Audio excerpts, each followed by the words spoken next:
Assalamualaikum warahmatullahi wabarakatuh. Waalaikumsalam warahmatullahi wabarakatuh. Nah, kita di sini ingin berdiskusi ya, kita mendiskusikan mengenai kira-kira pembelajaran seperti apa gitu yang bisa menarik peserta didik, murid-murid kita supaya mereka lebih kreatif lagi, kemudian supaya kita bisa memberikan format pembelajaran yang menyenangkan bagi murid-murid ya, yang berpihak bagi murid gitu.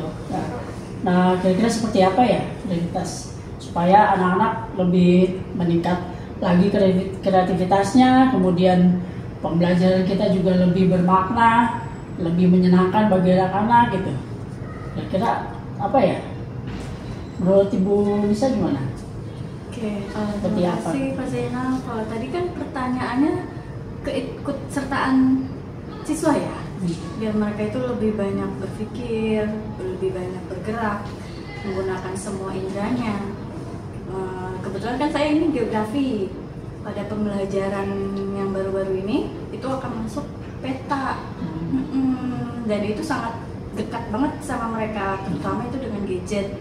Apalagi kayak misalkan mereka pergi ke kafe, nyari tempat kafe baru, itu kan bisa di searching lewat maps, dan itu hal-hal yang terdekat dengan mereka, kebutuhan sosial mereka kita masukkan lagi ke dalam pembelajaran. Sebenarnya hal-hal sosial mereka itu sebenarnya ada ilmunya juga loh, penggunaan maps, kemudian juga bagaimana cara membaca Google Maps seperti itu. Jadi gimana ya caranya ya supaya anak-anak lebih meningkat lagi kreativitasnya gitu, terutama dalam pelajaran Ibu geografi atau saya misalnya, saya kan ekonomi ya. Nah, kalau dari Ibu sendiri geografi gimana ya? Iya, itu tadi. Jadi kehidupan sosial mereka kita masukkan tuh ke dalam pembelajaran. Misalnya ada yang demen banget sama olahraga. Oke, silakan kalian cari 5 tempat terdekat dari sekolah kamu. Ini lapangan futsal. Nah, mereka kan kayak, oh diri saya banget nih, demen banget futsal. Oh ternyata ada 5 lokasi terdekat dari Setiabudi bahwa ini ada tempat futsal. Ada lagi siswa yang demennya ini adalah nongkrong, kayak gitu. Berarti kan dia akan nyari kafe, seperti itu. Jadi kita ikut sertakan interest mereka itu seperti apa sih. Jadi tidak membatasi. Misalkan saya membatasi, oke, kalian harus cari 5 tempat laundry. Kan dia mungkin pikir laundry itu bukan anak-anak banget gitu. Mungkin yang orang tua iya gitu kan, mungkin yang ngekos itu iya. Tapi bagi mereka jadi kita bebaskan, nggak hanya sebatas harus tempat A, B, C, D, F, G, tapi balikan lagi mereka interestnya seperti apa. Jadi kehidupan sosial. Minat ya. Jadi melibatkan anak-anak juga dalam pemilihan strategi belajarnya, seperti itu ya, dilibatkan juga anak-anak ya. Hanya memberikan tools, memberikan alat, kemudian yang menentukan mereka ingin mencari apa, setidaknya nggak keluar koridor gitu ya Pak ya. Maksudnya harus mencari tempat, tapi mereka misalkan nggak mau tempat mau nyari sekolah yang terdekat lainnya, kan itu kita koridorin aja, kita batas-batasin, tapi nggak menutup mereka itu interestnya seperti apa. Untuk formatnya seperti apa nih? Apakah bentuk diskusi, apakah bentuk tanya jawab, ataukah bentuk presentasi atau gimana tuh? Saya lebih prefer ke ini kelompok dulu. Baru nanti kan misalkan mereka bisa bertukar informasi. Kamu dapetnya futsal tempat terdekat tuh mana aja? Oh, enggak nih, nyarinya satu kafe misalkan seperti itu. Jadi dalam satu kelompok ada beberapa informasi, nggak hanya misalkan kelompok 1 temanya kafe, kelompok 2 temanya ini. Kan belum tentu satu kelompok itu sukanya sama. Ya gitu. Jadi nanti akan ada beberapa ide. Ya, kalau dari Pak Haris sendiri, kenapa murid perlu meningkatkan kreativitas? Ya, kan memang dalam salah satu tingkat berpikir ya Pak ya, bahwa murid itu memiliki tingkat berpikir yang C6, yaitu mencipta, berkreativitas. Dan mencipta ini tidak serta-merta muncul tanpa adanya dasar-dasar dari dia memahami, dari dia mengaplikasikan, menganalisis dan seterusnya, sehingga dia dapat mencipta, mengkreasikan. Maka penting bagi murid untuk dapat melakukan kreativitas supaya tingkat berpikir dia mencapai suatu bentuk yang namanya menciptakan atau membuat atau mengkreasikan, seperti itu.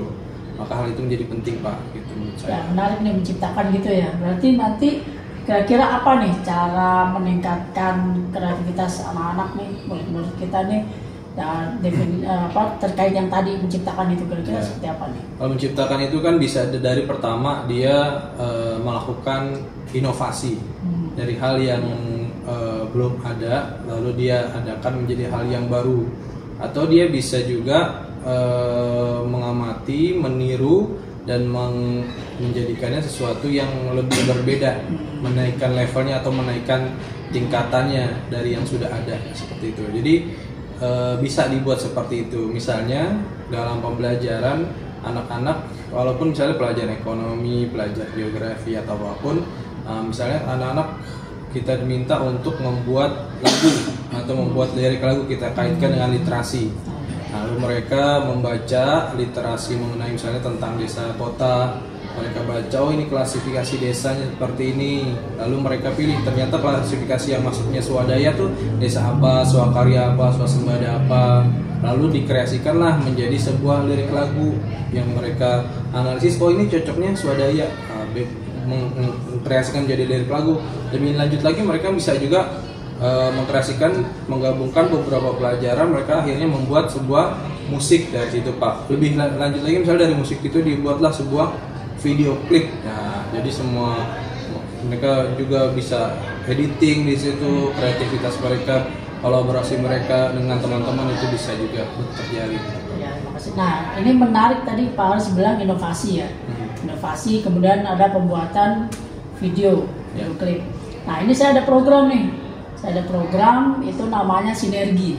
Sinergi itu sinema edukasi remaja inovatif. Jadi ini semacam wadah penyalur kreativitas bagi anak-anak. Ya, anak-anak kita nih, murid-murid di sini di sekolah kita ini, terutama yang memiliki minat dan bakat dalam bidang videografi. Ya, videografi. Jadi mereka nanti bisa membuat film pendek. Nah, ini rencananya saya akan membuat kegiatan ini atau program ini menyatu di dalam pelajaran. Ya, jadi jadi intrakurikuler, terutama di pelajaran saya dulu, pelajaran ekonomi. Nanti bisa diterapkan di pelajaran geografi atau pelajaran lainnya. Jadi anak-anak ini saya bagi menjadi beberapa kelompok. Nanti dikasih tugas. Tugas saya itu membuat film pendek. Kaitannya dengan materi yang ada di ekonomi. Ya, nah dari sini mereka membuat skenario sendiri. Mereka memilih skenario sendiri, kemudian memilih perannya sendiri, misalnya sebagai sutradara, sebagai kameramen atau pemeran ya, pemeran atau tokohnya. Nah, itu nanti mereka saling kolaborasi, saling kerjasama untuk membuat film pendek. Tapi saya spesifik lagi kaitannya ya dengan temanya ekonomi. Jadi di ekonomi kan ada macam-macam materinya. Nah, itu nanti saya kerucutkan lagi ya menjadi salah satu pokok bahasan. Dan salah satu bahasan yang ada di ekonomi. Nah, gimana menurut Pak Haris sama Bu Nisa itu? Yang sinergi tadi, ya Bu Nisa. Terima kasih, menurut saya sih bagus sih Pak ya, apalagi bagi siswa-siswa yang memang visual sekali kayak gitu. Tapi mungkin saya boleh minta rincian, maksudnya tuh babnya tuh bab apa, belum terpikirkan ya, apakah siklus ekonomi yang misalkan pembeli, penjual, konsumen, terus distributor, apakah itu nanti ada yang yang jadi distributornya kah dalam film itu atau seperti apa? Nah, itu yang mungkin belum kebayang nih sama saya ingin bab. Nah, makanya ini juga baru rencana ya. Jadi ini terima kasih, itu bisa saya anggap sebagai masukan juga. Jadi ini rencananya saya akan membuat video atau film pendek temanya tentang materi yang ada di ekonomi. Nanti lebih spesifik lagi saya ambil salah satu materi yang terdekat itu industri keuangan non-bank, IKNB. Jadi nanti anak-anak kan di IKNB itu ada macam-macam Bu ya, ada asuransi, ada kemudian dana pensiun, kemudian ada lagi pegadaian dan sebagainya. Itu nanti anak-anak masing-masing kelompok membahas tentang itu semua tuh anak-anak. Jadi saya kasih kebebasan buat anak-anak untuk berkreasi, tapi temanya seputar itu, nggak boleh keluar dari itu. Misalnya kelompok 1 tentang asuransi, nggak boleh keluar dari asuransi. Kelompok 2 pegadaian, nggak boleh keluar dari pegadaian. Nah ini asuransi misalnya itu tentang misalnya pengertian asuransi. Pokoknya di film itu di skenario-nya harus ada misalnya tentang pengertian asuransi, kemudian syarat-syarat ikut asuransi, kemudian ada juga misalnya premi. Pokoknya semua yang ada kaitannya dengan materi yang tadi udah ditentukan per kelompok tadi, seperti itu.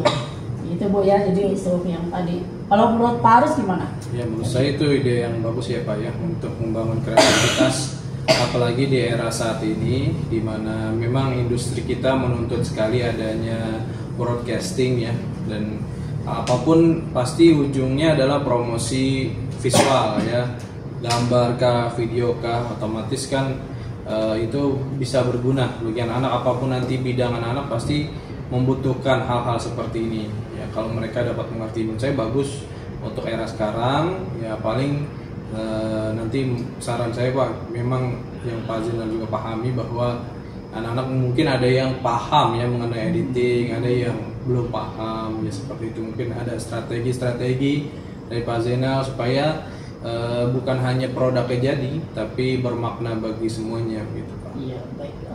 Mengenai tadi editing ya, itu sepertinya anak-anak sudah terbiasa sih ya Pak ya. Ya Bu ya, sudah terbiasa dengan mengedit. Bahkan anak saya sendiri kelas 5 SD udah bisa ngedit tuh pakai CapCut. CapCut ya. CapCut ya, CapCut itu di HP itu udah bisa banget itu. Udah gampang sekali cara mendapatkannya. Saya sih yang sederhana saja dulu. Jadi ngeditnya nggak yang kayak sinetron ya, penuh efek. Nah, yang biasa aja. Ada dulu. burung terbang gitu Pak. Agak terbang Indonesia.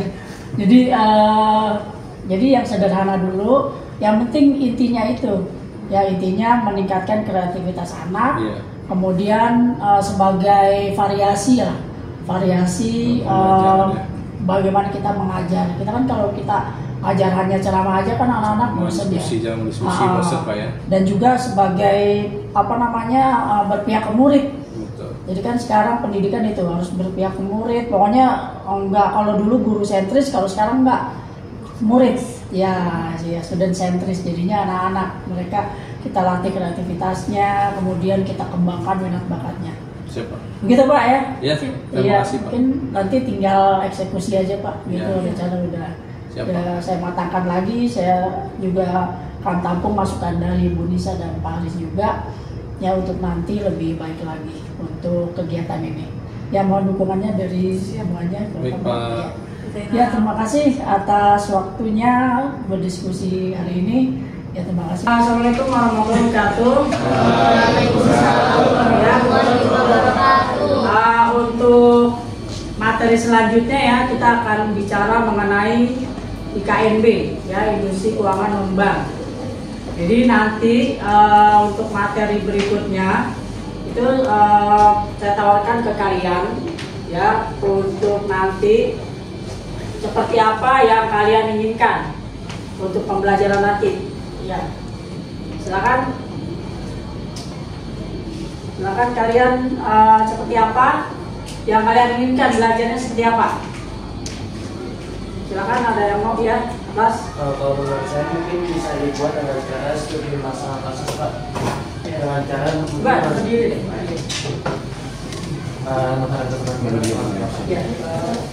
Kalau menurut saya pribadi, mending kita mungkin pembelajarannya itu dilakukan dengan melakukan studi masalah, diawali dengan penjelasan dari Kang Zainal, lalu dilanjut dengan melakukan studi masalah secara kelompok, karena dengan itu kita melatih pemikiran kritis kita dan juga menambahkan wawasan kita mungkin dari dalam materi maupun di luar materi. Terima kasih. Ya, terima kasih. Ya. Jadi macam studi kasus gitu ya. Iya Pak. Kita nanti kita ada masalah, tidak diskusi bersama-sama, kelompok diskusi. Mungkin ada yang lain yang ingin mengemukakan idenya, seperti apa nanti belajar yang menyenangkan ya, belajar ekonomi yang menyenangkan seperti apa? Silakan. Ya, ada lagi? Nggak apa-apa, ngomong apa aja. Ya, seperti apa sih Pak mau belajar seperti ini? Pak, saya mau belajar yang seperti ini. Ya, enaknya seperti apa, nyamannya seperti apa? Ayo, silakan. Tadi sudah ya tentang diskusi. Ya, jadi kita belajarnya nggak melulu guru menjelaskan materi. Nah, harus ada variasinya ya, diskusi. Coba yang lain, silakan. Andini atau Darina, silakan. Ya. Saya salah Ya, satu. berdiri. Ya, biar teman yang lain bisa melihat ya. Kalau saya nggak jauh beda sih pas sama kelas, karena menurut saya juga kalau kita studi masalah itu kita jadi lebih terbuka. Udah sih begitu aja Pak. Jadi mungkin ya kita bisa lebih belajar ke banyak kasus, terus lebih ke nonton video seperti yang Bapak biasa lakuin, nonton video dijelasin, terus habis itu di akhir tetap ada evaluasi, terus nanti ada ulangannya, jadi kita tahu seberapa paham materi kita. Ya, terima kasih Bu. Ya, berikutnya ada lagi yang ingin mengungkapkan apa namanya ya, pendapatnya gitu. Saya mau seperti ini ya, atau tadi sudah ya diskusi udah, terus yang lain silakan. Yang enak bagi kalian, yang nyaman bagi kalian, pembelajaran yang menyenangkan, jadi yang tidak membosankan ya. Jadi saya kalau belajar seperti ini saya lebih bisa terima, lebih masuk materi gitu ya. Silakan yang lain ya. Nah, ini ada pilihan deh ya, ini ada pilihan yang misalnya diskusi atau ceramah dari guru terus menerus, atau misalnya Adini silakan. Nah, kalau misalkan dari saya, mungkin kita juga harus praktek di bawah. Jadi seperti yang tadi dari diskusi yang atas kan ada diskusi. Jadi dari suatu masalah kita diskusi lain. Kemudian kita mempresentasikan masalah tersebut. Dan itu menurut saya cara belajar yang sudah Bapak berikan sudah membuat kita enak, karena sudah dijelaskan dari awal dan kita kan diberikan waktu untuk melakukan kemauan materi, juga tadi ada kata-kata diskusi dan akhirnya kan ada evaluasi. Menurut saya itu sudah cukup baik. Ya, terima kasih ya. Terima kasih komentarnya, tanggapannya, masukannya. Ada lagi yang lain? Jadi diskusi ya. Kemudian ada lagi ceramah dari guru. Jadi guru ceramah terus dari awal sampai akhir. Ya. Kemudian ada lagi misalnya penugasan. Nah, penugasan individu. Ini tidak memberikan materi, tapi kamu dari awal sampai akhir kasih tugas terus. Atau misalnya ada lagi satu ya, pembuatan video. Jadi ini pembuatan video ini per kelompok ya, pembuatan video ini, penugasan pembuatan video ini per kelompok. Jadi masing-masing kelompok nanti membuat film pendek atau video yang menceritakan tentang materi yang ada di pelajaran ekonomi. Ya, misalnya lebih spesifik lagi tentang industri keuangan non-bank, ya IKNB. Ya, seperti itu. Ya, jadi nanti kalian membuat film pendek, skenarionya nanti ya, skenarionya bisa dari kalian sendiri ya, skenarionya, atau dari yang misalnya kalian kesulitan nanti bisa saya bantu ya untuk garis besarnya, untuk pembuatan skenario dan sebagainya. Nah, jadi untuk berikutnya pembuatan video gimana? Saya pembuatan video. Nah, dari pembuatan video ini, tugas pembuatan video, ada pertanyaan nggak? Silakan mengenai tugas pembuatan video ini. Silakan yang ingin bertanya, yang masih belum jelas ya untuk tugas video ini, silakan.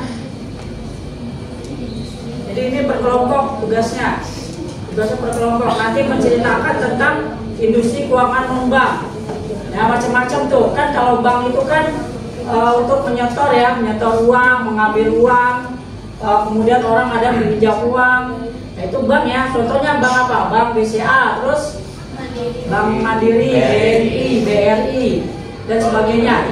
Nah, ini industri keuangan non-bank selain bank tadi. Ya, contohnya ada yang tahu nggak? Apa? Contohnya industri keuangan non-bank? Pegadaian, betul. Terus asuransi. dana pensiun, ya kalau orang kerja PNS misalnya ASN ya, itu nanti ada dana pensiun setelah tidak bekerja lagi, ya itu namanya dana pensiun. Kemudian apalagi lembaga jasa keuangan. lembaga jasa keuangan, pernah dengar pinjol ya? Zaman online itu apa namanya yang badan usaha memberikan pinjaman uang, nah itu juga termasuk. Ya, pegadaian juga tadi udah termasuk. Jadi kita menggadaikan barang, kemudian kita dapat uang gitu ya. Jadi nanti kalian membuat video atau film pendek mengenai itu tadi ya, lembaga-lembaga keuangan tadi, tapi yang selain bank, bukan bank ya, mengenai ya silakan. Untuk tempatnya itu bebas atau di sekolah? Untuk tempatnya itu bebas atau di sekolah? Ya, oke, bagus sekali pertanyaannya. Untuk tempatnya itu kalian bisa memilih, boleh di sekolah, boleh di tempat lain, ya di rumah boleh, atau misalnya di tempat usaha itu sendiri. Misalnya kalian totalitas ya, totalitas tanpa batas di tempat misalnya Pegadaian, Pegadaian itu nggak apa-apa, totalitas kalian. Tapi kalau tidak ya, atau bisa di rumah atau di lingkungan sekolah sini, cari yang bagus, cari yang view-nya bagus, bisa di Taman Love itu ya, lope-lope, bisa di sana, bisa di perpus, bisa di dalam perpus, di luar tuh di belakang tuh ada, atau di depan ya, depan perpus atau di belakang lab biologi, kimia itu bisa tempatnya. Silakan kalian pilih mana yang ya, silakan. Ya, pilih Pak. Untuk durasinya minimal berapa menit dan maksimal berapa menit? Untuk durasinya ya, terima kasih. Untuk durasinya itu maksimal 10 menit maksimal. Maksimal ya, bukan minimal. Jadi minimalnya 5 menit. Minimal 5 menit. Jadi tidak terlalu sedikit, tidak terlalu pendek, tidak terlalu panjang. Kalau 30 menit itu panjang. Ya, 30 menit itu panjang, 30 menit. Ya, ini cuma sebentar aja, namanya kan film pendek. Ya, film pendek ini jadi durasinya hanya sebentar aja durasinya. Jadi silakan ada yang mau tanya lagi, ya. Atau untuk pakaiannya masih seragam sekolah atau biasa aja, dan untuk videonya diupload di mana? Ya, terima kasih. Untuk pakaiannya kalian bisa menggunakan pakaian sekolah atau nanti menyesuaikan dengan skenario. Ya, nanti skenarionya seperti apa, misalnya lagi ngobrol santai di taman, ya berarti bisa pakai pakaian sekolah atau pakai biasa bebas sopan ya, tapi pakaiannya bebas sopan, jangan pakaian yang di luar itu. Kemudian untuk bahasanya juga bahasa formal, jangan bahasa yang sehari-hari kita ya, misalnya Google atau segala macam lah gitu ya. Jadi bahasa formal yang digunakan gitu ya. Apalagi tadi? Untuk videonya diupload. Ya, untuk videonya nanti ada Google Drive yang saya berikan, saya buatkan untuk link pengumpulan videonya. Kalau kita Gitu ya. Kalau kita mau upload di boleh. Untuk nanti di YouTube nanti, ya nanti saya yang kerja lagi, jadi kamu jangan upload sendiri. Jadi nanti saya berikan ke saya, nanti saya edit lagi, ya. Jadi kadang-kadang kan ada bahasa yang kurang sesuai gitu ya, nanti biar di filter dulu, biar di edit dulu, baru kemudian tayangkan gitu ya. Ya. Minggu ini kan ada perencanaan, minggu depan pelaksanaan. Ya, jadi sekarang perencanaan, nanti pembentukan kelompok, nanti pembuatan skenario sekitar 2 pekan depan atau 2 pekan ke depan lah ya untuk pelaksanaannya. Ya, jadi seperti itu supaya kalian bisa mematangkan dalam pembuatan atau proses pembuatan film pendek atau video ini. Ya, ada lagi? Ya, silakan.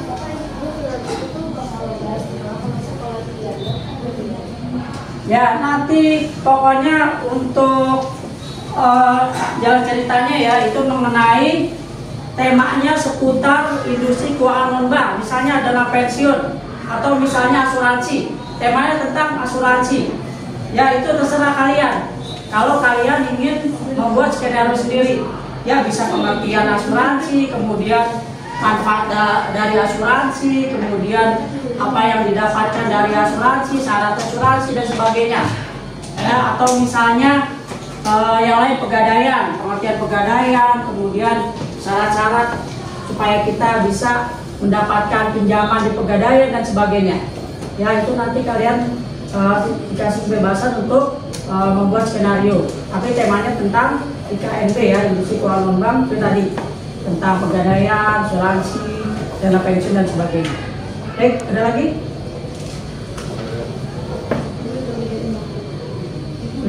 Sudah semua. Nah, mengenai nanti ya, yang tadi sudah ditanyakan untuk pelaksanaannya nanti 2 pekan setelah ini. Ya, jadi kita matangkan dulu mengenai pembentukan kelompoknya, kemudian pembuatan skenario, kemudian kita eksekusi ya untuk pembuatan film pendeknya. Baik, sudah jelas semuanya? Sudah jelas ya? Sudah jelas semuanya. Demikian, mudah-mudahan nanti kalian bisa membuat film pendek tema ekonomi dengan baik dan lancar dan mendapatkan hasil yang baik pula. Ya, demikian, terima kasih.